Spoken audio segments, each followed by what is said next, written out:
Hello everyone, my name is Chandan Singh and welcome to my channel. So guys, जो beginners हैं, जो newspaper के छोटे छोटे फ्रेजेस जानना चाहते हैं, तो चलिए गाइस, आपको कुछ फ्रेजेस मैं सिखाता हूँ।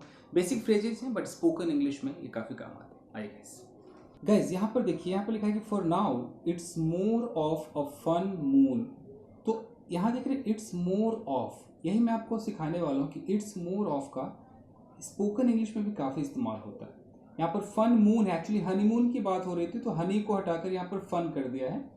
तो इट्स मोर ऑफ क्या होता है देखते हैं guys. Guys, it's more of का इस्तेमाल आप कैसे करते हैं? मान लीजिए कि आप किसी का डांस प्रोग्राम देख रहे हैं, ओके, और आपने वो डांस प्रोग्राम देखा और देखने के बाद कहा कि it's more of a stupidity. आपने कहा कि it's more of a stupidity. तो आपने देखा डांस, लेकिन आपने उसको, उस डांस परफॉर्मेंस को कुछ अच्छा कहने के बजाय आपने उस पूरे परफॉर्मेंस को स्टुपिडिटी कह दिया।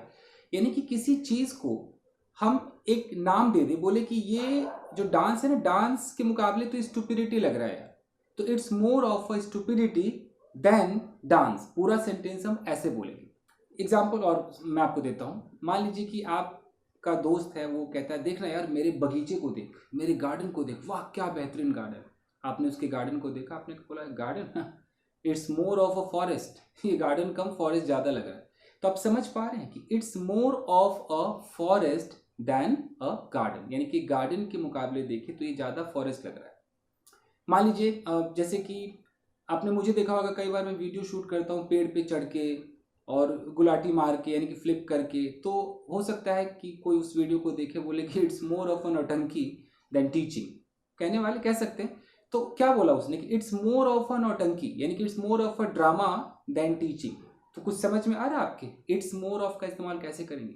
किसी भी चीज़ को देखिए, मान लीजिए कि आप अपनी वाइफ के साथ हैं और आप अपनी वाइफ से कह रहे हैं कि you are more of a friend than wife.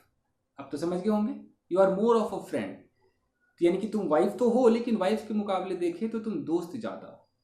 तो जो उस मुकाबले में सबसे ज़्यादा है, तो इट्स मोर ऑफ या you are more of, she is more of a फलाना। वो फलाना लगाना है जो आपको लगता है। देन चिलाना, यानी कि जो पहले से वो एग्जिस्ट करता है, जो है उसके मुकाबले कोई ये है। ओके, तो it's more of expensive thing, कैसे कह सकते, बना सकते सेंटेंस। तो समझ में आया इट्स मोर ऑफ का इस्तेमाल। आगे देखते हैं। कैसे लिखा है कि the music video for the song was shot with in a span of 4 days। अब ये with in a span of, ये बहुत ज़्यादा यूज होता है स्पोकन इंग्लिश में। तो within a span of, तो चलिए ये देखते हैं with in a span of.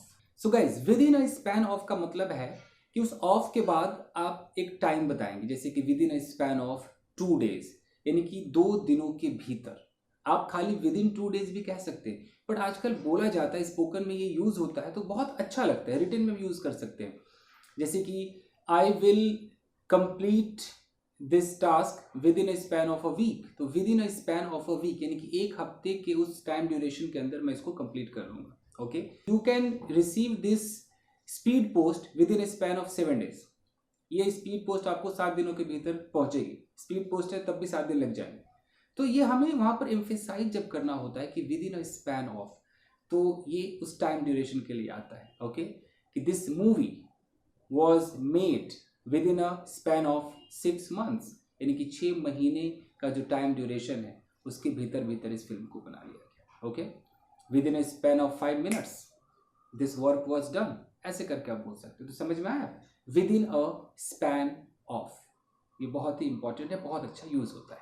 आगे देखते हैं गाइस, यहाँ पर मैं आपको दिखा रहा हूँ, यहाँ पर लिखा है कि Niti Taylor who was last seen in Ishqbaaz tied the knot with Bawa, Parikshit Baba.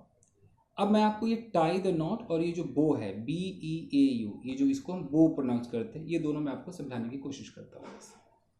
Guys, tie the not, हालांकि बहुत लोगों को पहले से पता भी होगा, फिर भी जो बिगनर्स है उन्हें बता दूं।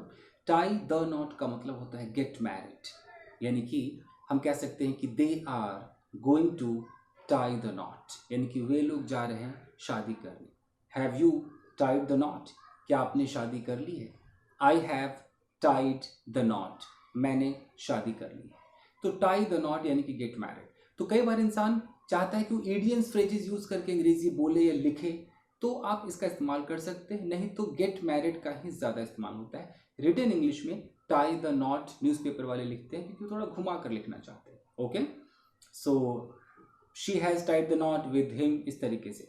फिर एक वर्ड था बो।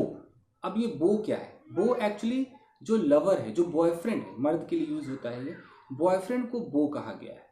हम कह सकते हैं कि she is going to tie the knot with her beau, यानी कि with her boyfriend. Okay, hey where is your beau? Oh, you have got a new beau, नया बॉयफ्रेंड है। Hey look at her beau. Okay okay, he is the beau of that girl. तो इस तरीके से बो का इस्तेमाल करते हैं, हालांकि न्यूज़पेपर में भी बो का इस्तेमाल हो रहा है। ठीक है, एक और देखते हैं गाइस। यहाँ पर ये देखिए, यहाँ लिखा है इमीडिएट फैमिलीज, आपको दिखाई दे रहा है ये इमीडिएट फैमिलीज। ठीक है, कोई भी मैटर हो, मुझे बस ये इमीडिएट फैमिलीज आपको समझाना है कि ये क्या होता है। काफ़ी इसका इस्तेमाल हो रहा है आजकल, इमीडिएट फैमिलीज। देख लीजिए गाइस, इमीडिएट फैमिलीज का मतलब है कि आपके वो फैमिली मेम्बर्स जो आपसे बहुत क्लोज है, यानी कि बहुत ज़्यादा दूर के रिश्तेदार नहीं होने चाहिए। मतलब मम्मी पापा भाई बहन, ये सब जो है ये इमीडिएट फैमिलीज है। तो चूंकि कोरोना वायरस की वजह से जिन जिन की शादियां हो रही है, तो बहुत ज़्यादा लोग नहीं आ रहे, बहुत ज़्यादा रिश्तेदार नहीं आ रहे, तो इमीडिएट फैमिलीज आते हैं। तो आप कह सकते हैं कि okay, I am celebrating my birthday with my immediate families. तो इमीडिएट फैमिलीज का मतलब हो गया कि बिल्कुल जो आपके करीबी लोग हैं, जो रिश्तेदार है, वही आपके इमीडिएट फैमिलीज के हैं। ठीक है, एक और देखते हैं गाइस, एक और देखते हैं। यहाँ पर देख रहे हैं लिखा हुआ कि it's no surprise that people are struggling to focus. तो इट्स नो सरप्राइज दैट, इसका स्पोकन इंग्लिश में भी आप इस्तेमाल कर सकते हैं। इट्स नो सरप्राइज दैट क्या होता है, देखते हैं guys. It's no surprise that यानी कि ये इसमें कोई आश्चर्य की बात नहीं। अगर मैं बोलूँ कि it's no surprise that he doesn't know how to speak in English, इसमें कोई सरप्राइज की बात नहीं है, आश्चर्य की बात नहीं कि उसे इंग्लिश बोलनी नहीं आती। मतलब उसे he doesn't know how to speak in English, यानी कि इंग्लिश बोलना उससे नहीं आता है। तो क्यों हम ऐसा कहते हैं? जब हमें ऐसा लगता है कि यार वो मेहनत करता नहीं है, सेंटेंस मेकिंग सीखता नहीं है, तो इसमें कोई सरप्राइज की बात ही नहीं है। तो एक तरह से कमेंट भी मारते हैं कि it's no surprise that you are struggling a lot, तुम स्ट्रगल कर रहे हो, it's no surprise. It's no surprise that you are visiting your doctors again and again, it's no surprise. इसमें कोई आश्चर्य की बात नहीं है। क्यों भाई? Because you don't go to bed early, you don't get up early, you don't take care of your food, so it's no surprise you are visiting the doctors। तो समझ में आ रहा है? it's no surprise करके आप एक dialogue ऐसे समझा सकते हैं कि it's no surprise you are suffering from diabetes। इसमें कोई सरप्राइज की बात नहीं कि तुम डायबिटीज से सफ़र कर रहे हो, तुम्हें शुगर हो गया है, because you never take care of your food, you always eat sweet things and all, and you never take exercise, so it's no surprise you are suffering from diabetes। तो समझ में आ रहा है? it's no surprise। तो ये जितना मैंने आपको सिखाया, आप स्पोकन इंग्लिश में भी इसका इस्तेमाल कीजिए और रिटन में भी कीजिए। तो इसी तरीके से कुछ न्यूज़पेपर के फ्रेजेस लाता रहूँगा। तो बस आज के लिए इतना ही दोस्तों, मिलते हैं अगले वीडियो में। Till then take care, keep practising and have fun. Thank you guys.